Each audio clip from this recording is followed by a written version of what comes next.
Start చేయండి sir. నమస్కారం మిత్రులారా, నా పేరు కృష్ణమూర్తి. నేను తాగుబోతు. భగవంతుడి దయ వల్ల మీ అందరి సాహిత్యం ఇవాళ 10 జనవరి 2008 నుంచి ఆ మొదటి చుక్కకు దూరంగా ఉన్నాను. ఆనందంగా ఉన్నాను. ఈ యొక్క 12 సోపానాల కార్యక్రమం, ఈ యొక్క అన్ని సూత్రాల యొక్క ఆచరణ నేర్చుకోవడం, నేర్పడం ఈ కార్యక్రమంలో చేసుకుంటూ హ్యాపీ జాయ్స్ అండ్ ఫ్రీ సోబరైటీ ఇది అనుభవిస్తూ ప్రశాంతమైన జీవితం గడుపుతున్నాను. నా వాయిస్ క్లియర్గా వస్తుందా లేదా సత్యనారాయణ ఒకసారి చెప్పడమా? కొంచెం వాయిస్ పెంచండి సార్, కొంచెం. రైట్, ఓకేనా? ఇప్పుడు ఎలా ఉంది? ఇప్పుడు ఓకే సార్, బాగుంది. సరే, ఇప్పుడు చాలా గంభీరమైన టాపిక్ ఇచ్చుకున్నారు మీకు మీరే. బేసిక్గా ఇది బేసిక్గా ఫస్ట్ విషయం ఏంటంటే, ఇది అనుభవించే టాపిక్ తప్పితే ఇది మాట్లాడడం ఎంత మాట్లాడినా దీనికి తక్కువే. ఎంత మాట్లాడినా ఇంకోళ్ళ అనుభవం తప్పితే మన సొంత అనుభవం మాత్రం ఎప్పుడు కాదు. అంచేది ఏంటంటే, దీంట్లో టాపిక్లో 3 పెట్టారు. ఆ 3వది ఏమిటో పెద్ద నాకు అనుభవం లేదు, కానీ ఆధ్యాత్మిక అనుభవం, ఆధ్యాత్మిక మేలుగొలుపు ఈ 2 గురించి నాకు కాస్త కూస్త ఉన్నది మీతో పంచుకుంటాను. పంచుకునే లోపల నేను చెప్పేది ఏంటంటే, నేను చెప్తున్నది ఏదో అధీకృత, నేనేదో అధీకృత ప్రవక్తనని కానీ, నేను చెప్పింది అల్టిమేట్ అని కాదు, కానీ నేను చెప్పింది యొక్క సాహిత్యంతో ఏదైతే మీరు సమన్వయపరుచుకుంటారో, యొక్క సాహిత్యం యొక్క పరిధిలో ఏదైతే ఉంటుందో దాని గురించే నేను మాట్లాడుతున్నాను. దానికి నా అనుభవం కాస్త జోడించి నా అనుభవాలు చెప్తున్నాను.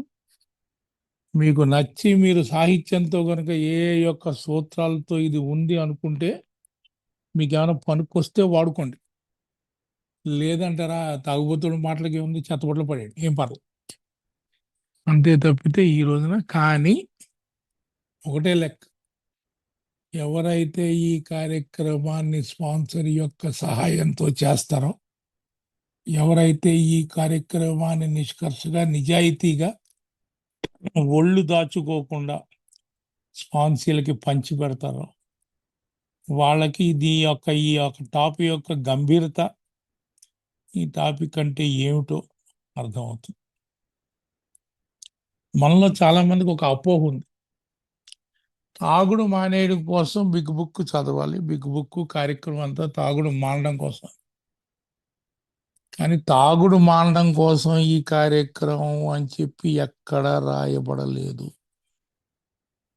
ఎందుకంటే తాగుడు మానడం అనేది చాలా క్లియర్ కట్గా 12 సోపానాల తర్వాత 3 పర్టినెంట్ ఐడియాస్ కింద చెప్పారు. ఒకటి, మనం తాగుబోతున్నాం, మన జీవితాన్ని మనం నడుపుకోలేకపోయాం.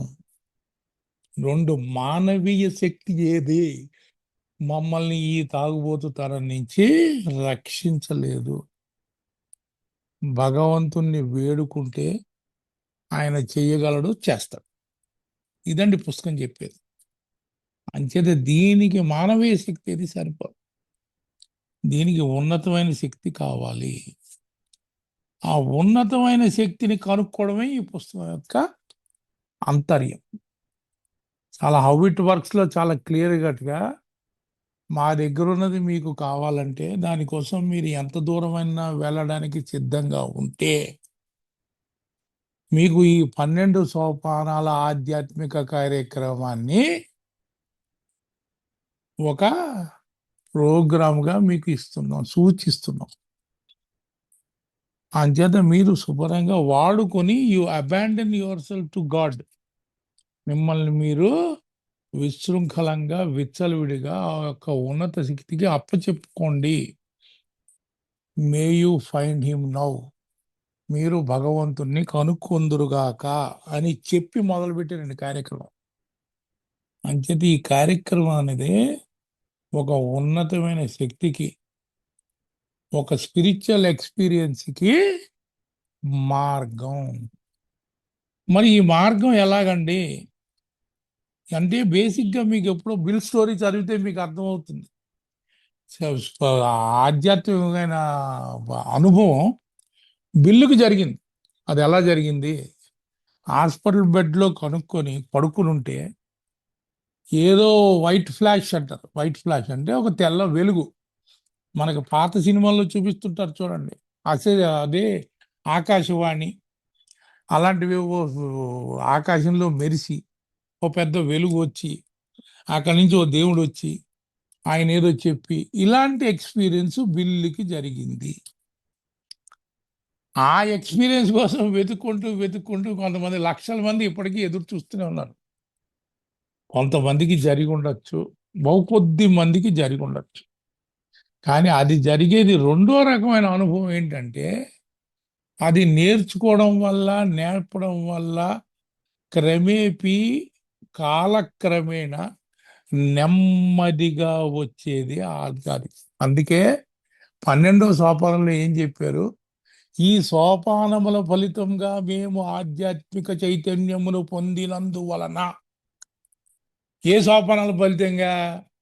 1 నుంచి 11 దాకా సోపానాలు గనక మనం చేస్తే వాటి ఫలితంగా మనకి ఏమొస్తుందండి?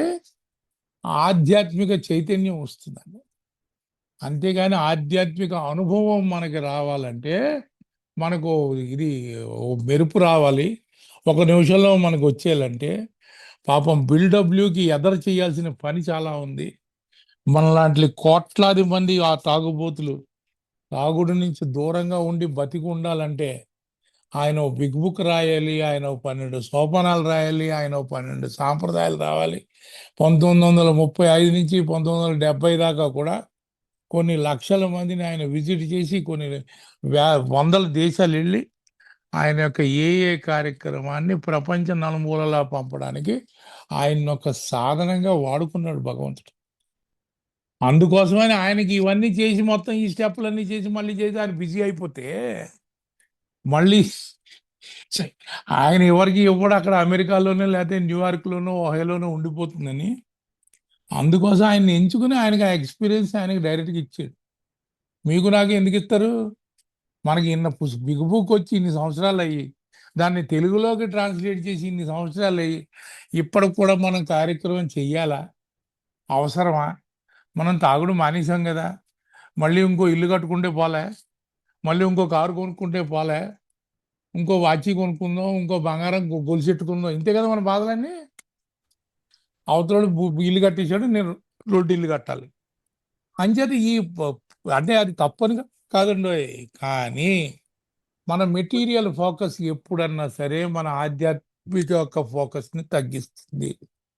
ఎప్పుడైతే ప్రాపంచిక విషయాల మీద మన దృష్టి కేంద్రీకృతం అవుతుందో అప్పుడు ఆధ్యాత్మికమైన విషయాల మీద న్యాచురల్గా దృష్టి డైల్యూట్ అవుతుంది. అప్పుడు ఆధ్యాత్మిక సాధన చెందడం మనకి చాలా కష్టం. అందుకనే ఏమంటారు? Spiritual progress is always followed by material progress never precedes.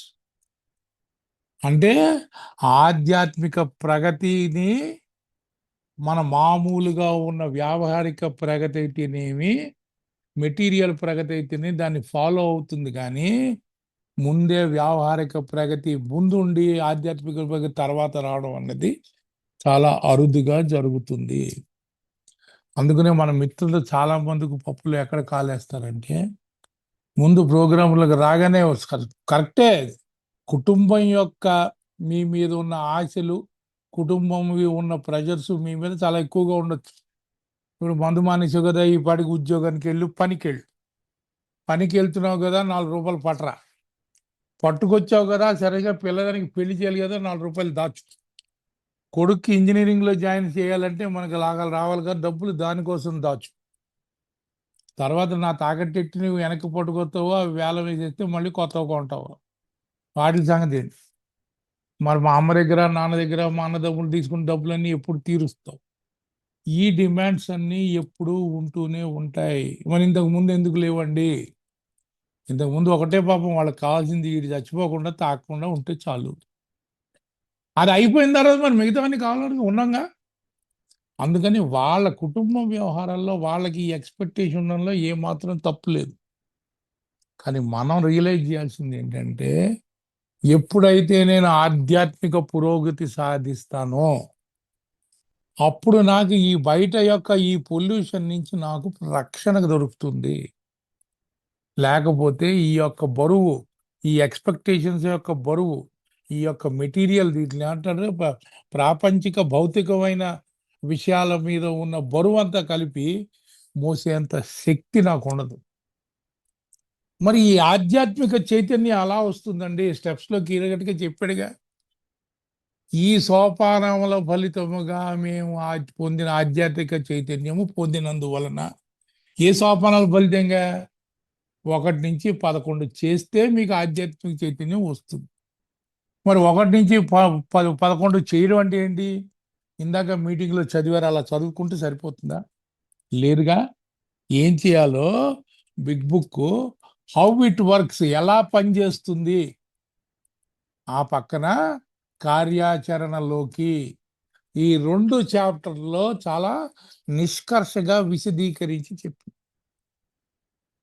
అంటే ఇది ఎంత సూక్ష్మంగా ఉంటుందంటే, నేను మొట్టమొదటి సంవత్సరం నేను రికవరీలోకి వచ్చినప్పుడు 29 సార్లు చదివాను బిగ్ బుక్.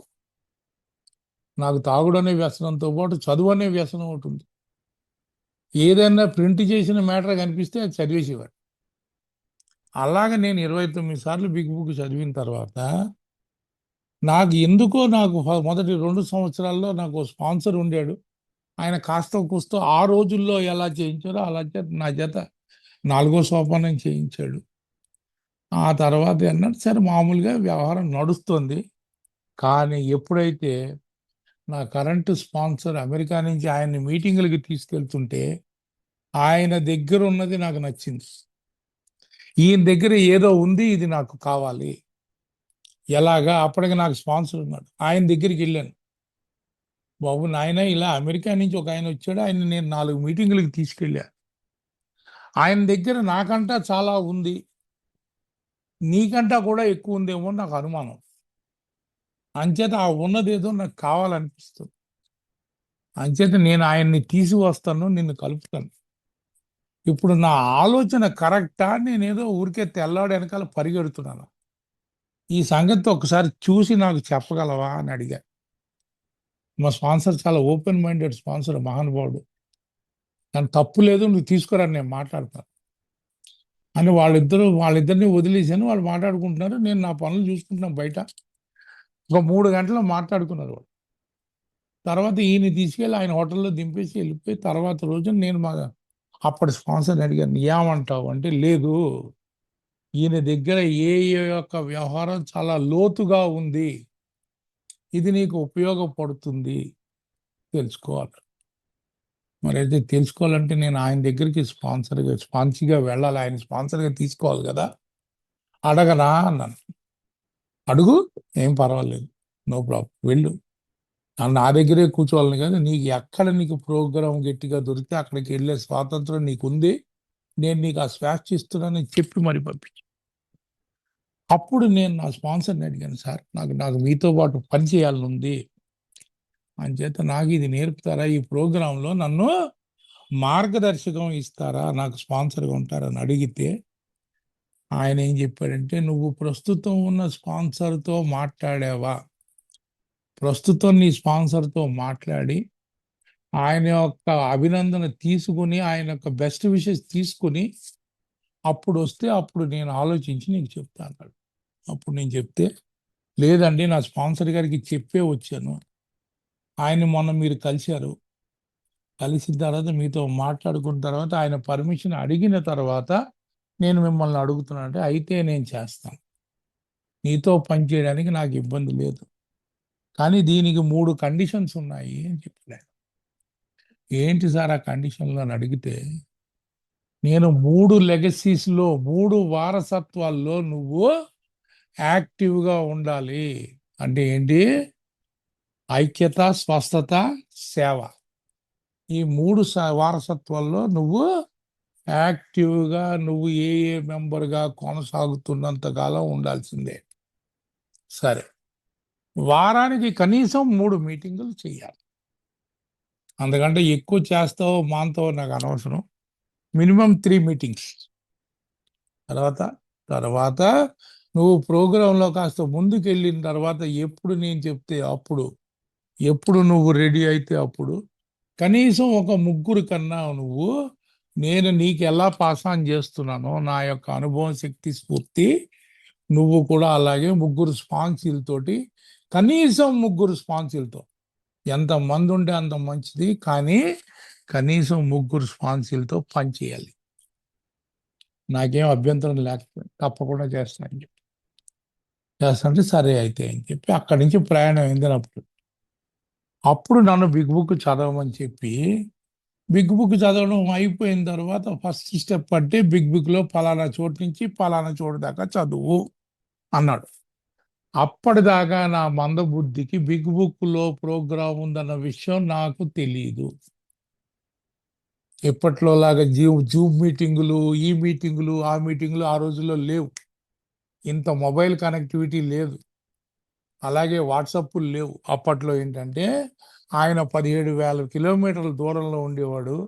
ఆయన పగలు నాకు రాత్రి, నా పగలు ఆయనకి రాత్రి.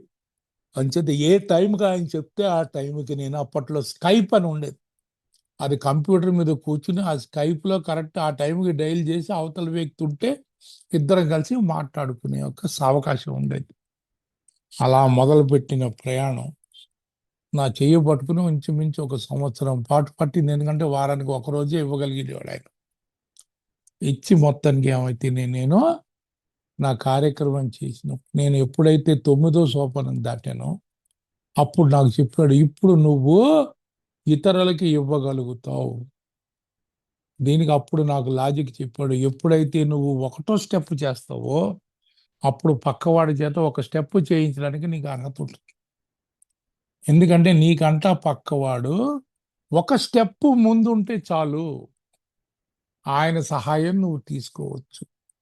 ఎన్ని సంవత్సరాలు సోబర్గా ఉన్నావు, ఎన్ని రోజులు సోబర్గా ఉన్నావు, అది ఎప్పుడూ నికరం కాదు. ఎన్ని సోపానాలు ముందున్నావు, ఎన్ని స్టెప్స్, ఎన్ని అడుగులు ముందున్నావు, దాన్ని బట్టి నువ్వు నీ వెనకాల ఉన్న వాళ్ళందరికీ నువ్వు కార్యక్రమం చేయించవచ్చు అని చెప్తే అప్పుడు నేను స్పాన్సీలను తీసుకోవడం మొదలు పెడితే అటు స్పాన్సర్ తోటి ఇటు స్పాన్సీల తోటి స్పాన్సర్తో ఎప్పుడైతే 11 సోపానాలు అయ్యాయో అప్పుడు 12 స్టెప్పింగ్ అంటే మనం అనుకుంటాం మనం ఏ ఒక మెసేజ్ ఇవ్వడాన్ని 12వ సోపానంగా మనం భ్రాంతి పడుతున్నాం. మనమే కాదు, ప్రపంచం. కానీ అది ఒక ఆల్కాలిక్స్ అనానిమస్ యొక్క ఇన్ఫర్మేషన్ ఇవ్వడం మాత్రమే. 12వ సోపానం యాక్చువల్గా అంటే కరెక్ట్గా చదవండి, మీకు అర్థమవుతుంది. ఈ సోపానముల ఫలితముగా మేము ఆధ్యాత్మిక చైతన్యమును పొందినందువలన ఇతరులకు ఈ యొక్క దీన్ని పాస్ ఆన్ చేయటకు ఇతరులకు అందించటకు ప్రయత్నించాము. మరియు మా జీవితంలో అన్ని వ్యవహారాలలో ఈ యొక్క సూత్రాలను పాటించే ప్రయత్నం చేశాం. అంచేత 11 అయిన తర్వాత మనం ఇతరులకు ఇవ్వగలుగుతాం. దానిలో భాగంగానే నేను స్పాన్సీలతో పనిచేస్తూ వస్తున్నాను. ఎప్పుడైతే మనం ఈ సోపానాల్ని మన జీవితంలో ఆకలింపు చేసుకుని ఆస్వాదించుకొని ఎప్పుడైతే ఎస్పెషల్లీ ట్రెడిషన్స్లో కూడా వెళ్ళి ఆ సూత్రాల్ని ఇంట్లోనూ వృత్తిలోనూ ఏలోనూ ఎప్పుడైతే పాటించడం మొదలు పెడతామో అప్పుడు మనకి ఆధ్యాత్మిక చైతన్యం మనకి తెలియకుండానే వస్తుంది. అందుకే అది నెమ్మదిగా వచ్చే చైతన్యం. ఎందుకంటే ఆల్కహాలిక్ ఉన్నంతసేపు మనం ఆల్కహాల్ వల్ల మన యొక్క క్యారెక్టర్ డిఫెక్ట్స్ వల్ల కూడా మనం ఆధ్యాత్మికంగా ఒక ఆధ్యాత్మిక నిద్రలోకి వెళ్ళిపోయాం. ఆ నిద్రలోంచి లేపడమే ఈ సోపానాలు చేసే పని. ఈ సోపానాలు మనని ఆధ్యాత్మికంగా మేలు కొలుపుతాయి. అప్పుడు మేలు కొలుపుతూ స్పిరిచువల్ అవేకనింగ్ అంటే అది మేలు కొలపడం, లేవడం. ఆ నిద్రలోంచి లేవడమే having had a spiritual awakening as a result of these steps. ఈ స్టెప్స్ వల్లే స్పిరిచువల్ అవేకనింగ్ వస్తుంది తప్పితే మనం మామూలుగా నిద్రలో లేపేటట్టు మీటింగ్కి వెళ్తే రాదు, యానివర్సరీకి వెళ్తే రాదు, కన్వెన్షన్కి వెళ్తే రాదు. అక్కడికి ఎందుకు వెళ్తున్నామండి?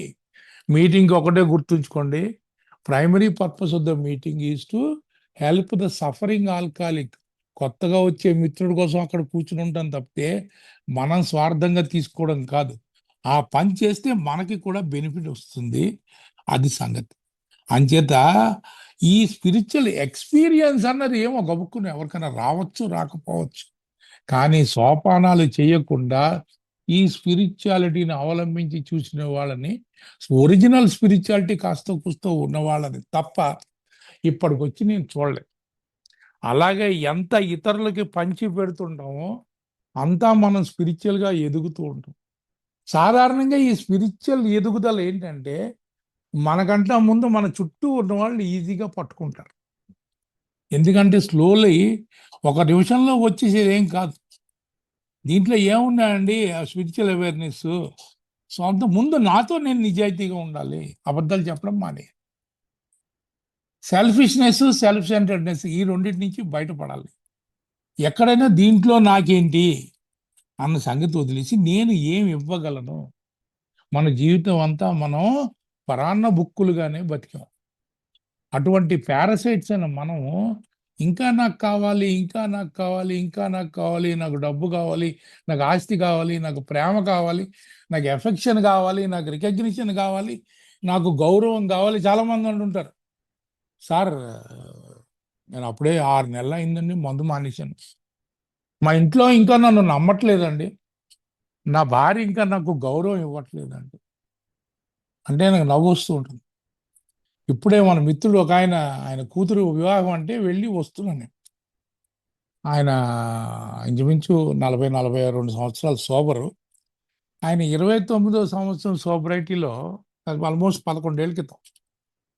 అప్పుడు ఆ గ్రూప్ అప్పట్లో సిరిగా హైదరాబాద్లో 3-4 గ్రూపులు ఉండేది. ఒక గ్రూప్లో ఆయన 15 రోజులు 20 రోజుల్లో మీటింగ్ రాలేదు. సడన్గా వచ్చేసి అరే బాయ్ అనుకుని చాలా ఆనందంగా వచ్చేసాడు ఆయన. అక్కడ అప్పట్లో ఆ గ్రూప్లో మాకున్న 5-6 మెంబర్లో మేము సత్రకాయలం. మాకంటే 15 ఏళ్ళు 20 ఏళ్ళు 25 ఏళ్ళు సోబర్ మెంబర్లు అందరూ అక్కడ ఉండేవారు.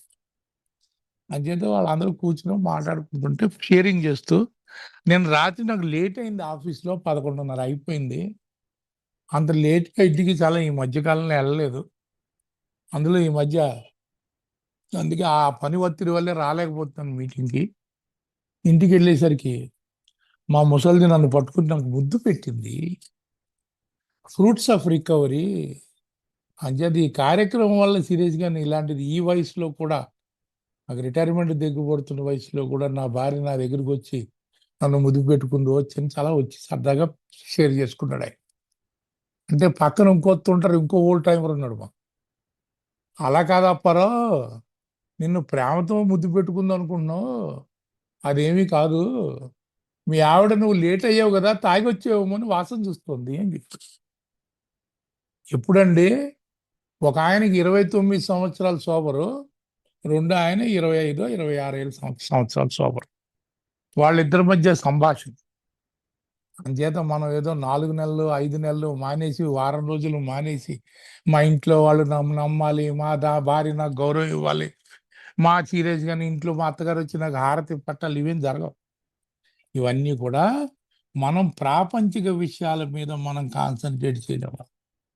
ఎప్పుడైతే మనం ప్రోగ్రాంలోకి రాగానే ఒక స్పాన్సర్ని తీసుకుని, అందుకే 1965 నుంచి 65 దాకా కూడా 10 మంది ఏలోకి వస్తే 9 మంది సోబర్ అయ్యేవారు. ఎందుకంటే అప్పటిదాకా స్పాన్సర్షిప్ కరెక్ట్గా ఉండేది, ప్రోగ్రాంలో డైల్యూషన్ లేదు, సొంత పైత్యాలు లేవు, ప్రోగ్రాం చేయకుండా ఎవరిని వదిలేవారు కాదు. అప్పటి నుంచి నెమ్మదిగా తగ్గుతూ ఇవాళ రోజున మన పరిస్థితి ఏంటంటే, ఒక 100 మంది ఆల్కహాలిక్స్ అనానిమస్కి వస్తే 1.8 మంది మాత్రమే సోబర్ అవుతున్నారు. అంతకంటే నిక్కచ్చిన ప్రోగ్రాం మనం ఇవ్వలేకపోతున్నాం. ఎందుకంటే మనం కొత్త వాళ్ళు రాగానే ఏం చెప్తున్నాం, keep coming back, 90 days 90 meetings, meeting makers make it, easy does it, let go let God, ఈ స్లోగన్లు ఇస్తున్నాం. కానీ మనం స్వస్థత ఎలా పొందాం? ఈ స్వస్థత ఒక బిగ్ బుక్ మనం ఇవ్వలేకపోతున్నాం. కార్యక్రమం అన్నది బిగ్ బుక్లోనే ఉంది, మీటింగ్ అన్నది రిలీఫ్. కార్యక్రమం ఎప్పుడైతే చేస్తామో రికవరీ కావాలంటే మాత్రం కార్యక్రమం చేసి తీరాలి. అది చేసిన రోజున మీకు ఆధ్యాత్మిక జాగృతి వచ్చి తీరుతుంది. ఇది నా జీవితంలో నేను అనుభవించాను. నా స్పాన్సీల జీవితంలో చాలామంది అనుభవించగా చూశాను. అలాగే ప్రయత్నించినా సరే ప్రయత్నంలో నిజాయితీ లోపం వల్ల చాలామంది దానికి దూరంగా ఉండడం చేశాను. అసలు చెయ్యని వాళ్ళు ఎందుకు చెయ్యాలన్నది నీకు ఎదురుకుండా కళ్ళకు కనిపిస్తుంది. ఎందుకంటే ఈ వ్యాధిని ప్రోగ్రెసివ్ డిసీజ్, పెరుగుతున్న వ్యాధి, సంవత్సరాలు, వారాలు, నెలలు, సంవత్సరాలు వెళ్ళిపోతుంటే మనతో ఏమాత్రం నిమిత్తం లేకుండా వ్యాధి పెరుగుతూ పోతుంది. కానీ మనం దానికి మందు డోసు పెంచకపోయినా, మనలో మనం ఆధ్యాత్మికత పెంచుకోకపోయినా వ్యాధి ఓవర్టేక్ చేసి మనం తాగకపోయినా సరే లోపల మదన పడుతూ ఏ విధమైన ఆనందం లేని ఒక పనికిరాని కంప్లైనింగ్ వ్యక్తిగా మిగిలిపోతాం. అంచేత ఈ వ్యక్తుల్ని చూశారు. అలాగే చాలా అతి చిన్న వాళ్ళు ప్రోగ్రాంలోకి వచ్చి ప్రోగ్రాం చేసుకుని వాళ్ళు ఎంత ఆధ్యాత్మికంగా దివాళా తీసినా సరే మళ్ళీ పుంజుకుని ఆధ్యాత్మికంగా ఎదిగి తర్వాత భౌతికంగా, ప్రాపంచికంగా, వ్యావహారికంగా అన్ని విధాల వాళ్ళు ఎదరికి వెళ్ళడం అన్నది నేను చూశాను. ఈ రెండు చూశాను. కాబట్టి ఆధ్యాత్మిక చైతన్యం అంటే పడుకునోడు లేస్తే చైతన్యం వస్తుంది. ఆ చైతన్యం రావాలంటే మన శక్తి మనకి సరిపోదు. కార్యక్రమంలో ఉన్న శక్తిని వాడాలంటే ఆ కార్యక్రమం చేసి తీరాలి. అంచేత మీరు దయచేసి మీకు నేను చేసేది ఏంటంటే ఈ ఆధ్యాత్మిక చైతన్యాన్ని పొందిన వాళ్ళు ఇతరులకి పంచిపెట్టడంలో ఒళ్ళు దాచుకోకండి. దాంట్లో భాగంగానే ఎవరికన్నా మీ గ్రూపుల్లో కానీ మీ ఊర్లలో కానీ మీకు స్పాన్సర్లు ఉంటే దయచేసి వెంటనే స్పాన్సర్లను తీసుకోండి. తీసుకుని బిగ్ బుక్ సహాయంతో ప్రోగ్రాం చేయండి. 11 సోపానాలు దాటితే మీకు స్పిరిచువల్ అవేకనింగ్ వస్తుంది. స్పిరిచువల్ ఎక్స్పీరియన్స్ కోసం వెయిట్ చేయకండి. దేవుడికి మొత్తం తాగుబోతులకి స్పిరిచువల్ ఎక్స్పీరియన్స్ ఇవ్వడమే పనిగా పెట్టుకోలే. కష్టే ఫలే, మీరు కష్టపడితే డెఫినెట్గా ఇస్తారు. అలా లేకపోతే మీకు కనుక స్పాన్సీలు లేకపోయిన ఎడల ఎవరన్నా మీకు ఆసక్తిగా ఉంటే మీతో పనిచేయడానికి నేను ఎప్పుడూ రెడీగా ఉంటా. అందుకోసమే నా నెంబర్ ఈ చాట్ బాక్స్లో పెడుతున్నాను, చూసుకోండి. 9866774156. మళ్ళీ చెప్తున్నాను, 9866774156. ఎవరు కావాలని కూడా ఒక మెసేజ్ చేయండి. కానీ కేవలం కార్యక్రమం చేయాలంటేనే మెసేజ్ చేయండి.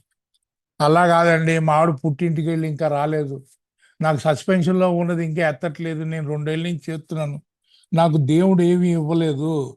దేవుడు ఏమీ ఇవ్వలేదంటే ఒకటే కారణం, దాన్ని హ్యాండిల్ చేసే శక్తి, దాని క్వాలిఫికేషను మనకి రానందువల్ల.